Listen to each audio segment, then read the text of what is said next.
Donc nous sommes à la Malcoiffée, ancien donjon du château des Ducs de Bourbon et ancienne prison pendant 200 ans, et notamment pendant 4 années de l'occupation allemande, donc c'est un lieu de mémoire.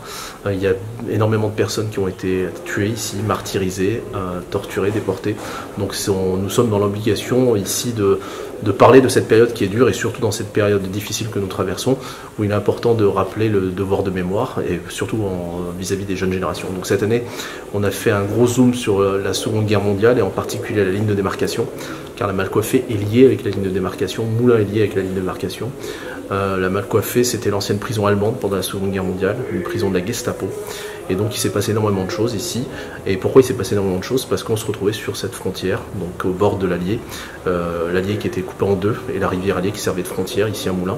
Donc il s'est passé énormément de choses, donc des gens qui ont été enfermés ici à cause, parce qu'ils ont essayé de traverser la ligne de démarcation, parce qu'ils ont fait des actes de résistance, parce qu'ils ne plaisaient pas aux nazis et à la milice de Vichy.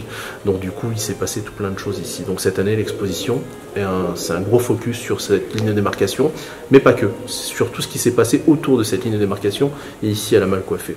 Donc on retrouve pas mal d'objets de la Seconde Guerre mondiale, des laissez-passer, des Ausweis, des témoignages. On a fait beaucoup de témoignages et de choses visuelles parce que cette expo est surtout faite pour le devoir de mémoire pour les jeunes générations. Donc elle est faite normalement pour les anglais, très sur les collégiens et les lycéens. Donc dans différentes pièces, on se retrouve sur le pont Rège-Morte. On est projeté comme à l'époque, avec cette ambiance très sombre, des témoignages de Marguerite Fauvergue, d'Alphonse Rodier. On a fait des gros zooms sur des résistants, Maurice Tinlan, qui est quelqu'un de très important pour nous, et Simone Léveillé, qui est une dame un peu oubliée, mais qui est une très très grande résistante et surtout une espionne militaire.